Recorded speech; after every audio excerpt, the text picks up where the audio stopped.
Olá, eu sou professor especialista em filosofia, Ricardo de Moura Borges. E hoje nós iremos refletir justamente sobre o problema do fim último do ser humano. Quando nós morremos, será que existe um fim total?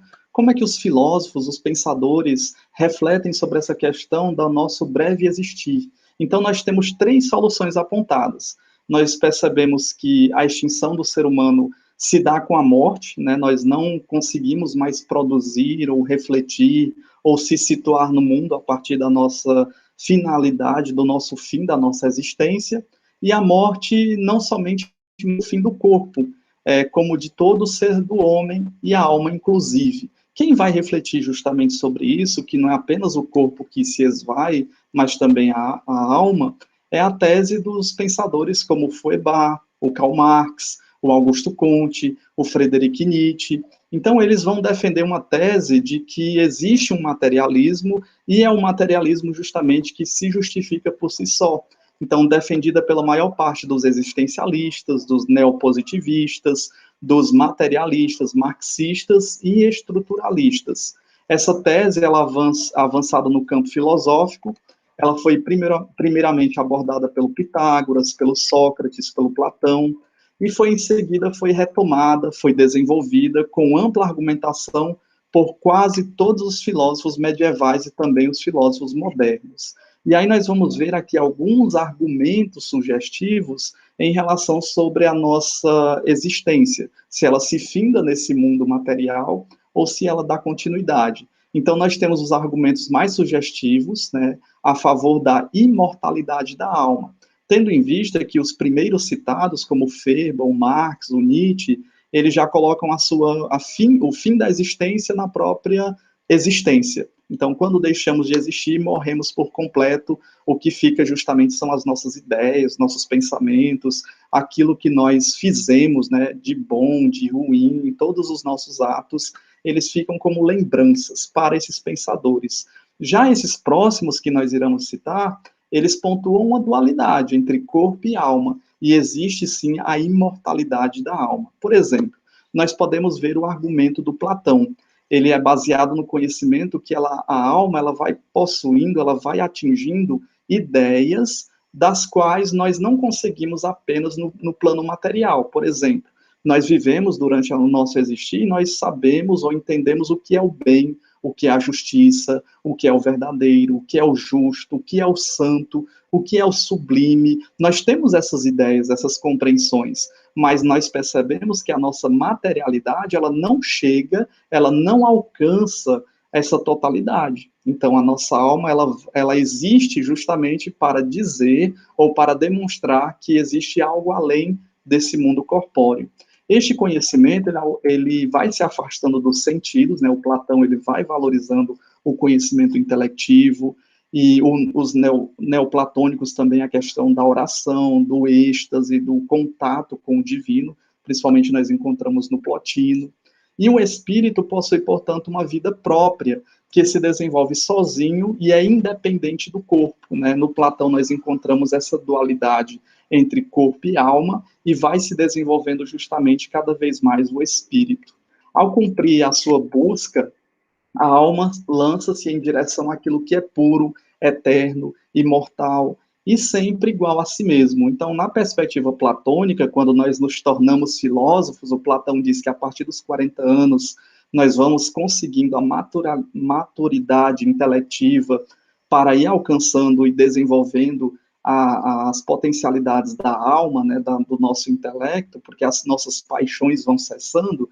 Nós percebemos que essa dualidade ela vai ganhando mais força na alma quando nós temos essa consciência, né, dos aspectos das ideias, do justo, do santo, do belo. Então, enquanto espírito, a nossa alma é feita para a ideia, dela se alimenta e por ela vive do espírito. Então, nós temos na perspectiva do Platão essa característica da imortalidade da alma. Encontramos também a característica da imortalidade nos filósofos cristãos. Dentre eles, nós podemos pegar o argumento de Santo Agostinho, que é baseado no argumento da vida eterna, do paraíso, onde Jesus promete aos seus discípulos e todos aqueles que creem em Jesus que irão para a vida eterna. Então, a alma, no conhecimento intelectivo, atinge a verdade. nós vamos atingindo a partir do conhecimento, saber para crer e crer para compreender, diz o Santo Agostinho, e aí nós vamos criando essa maturidade e, ao mesmo tempo, nos desvinculando do corpo e atingindo a imortalidade, né? A alma vai chegando ao paraíso. A alma, então, ela dura para sempre. O que que vai acabar é o nosso corpo, mas a alma ela é totalmente imortal. Nós temos também, além do Platão e do Santo Agostinho, o argumento do Tomás de Aquino. Lembrando que o Agostinho estuda muito a vertente platônica, enquanto o Tomás de Aquino também se aprimora no conhecimento a partir do Aristóteles. Então, baseado no desejo natural que o homem possui de sobreviver da morte e de não morrer jamais, é impossível uma tendência natural tão vã, né, de pensar que tudo vai se acabar apenas nessa materialidade.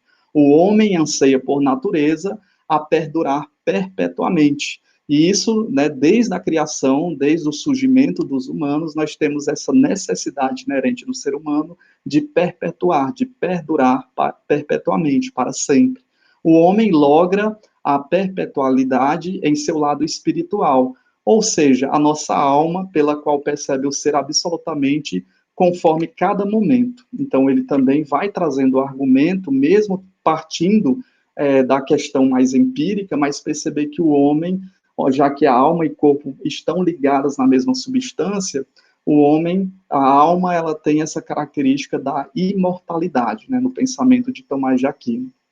Na Idade Moderna, nós percebemos no pensamento de Descartes, né, ou seja, no argumento de Descartes, ele vai justamente dizer que ele vai se basear, na verdade, na impossibilidade de provar que a alma humana seja consumida pelo tempo e destinada a perecer. O que consome pelo tempo é o nosso corpo, mas a alma humana, já sabendo da sua existência, como o Descartes diz que ela é ligada pela glândula pineal, então a alma conduz o nosso corpo como se fosse uma máquina.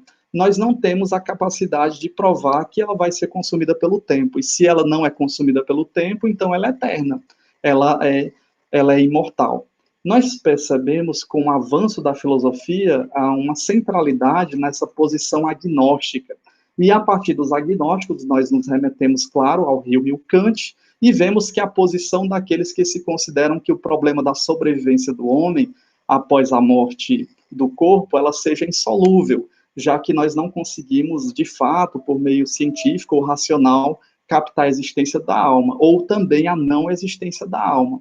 Então, indícios desta posição já se encontravam-se, além de Hume e Kant, nos filósofos da Idade Média, o Guilherme de Ockham, o Abelardo, o Escoto, e também no Renascimento, nós podemos encontrar no Valla, no Zabarella e também no Gaetano. Mas quem vai dar centralidade para a concretização dessa posição agnóstica é justamente o Hume e o Kant, que sustentam que a defesa da realidade objetiva, ou seja, dessa realidade material ou espiritual, é inacessível à nossa mente, porque a nossa mente ela só chega a determinado momento, a determinado ponto, mas ela não pode chegar ao nômeno em si. Nós só conhecemos os fenômenos. E aí nós percebemos com essa demonstração desses pensadores, Platão, Aristóteles, o Plotino, o Tomás de Aquino, o Agostinho e também o Hume e o Kant, que hoje, né, nós temos aí um grupo de teólogos que é guiados por Barth e Kuhlmann.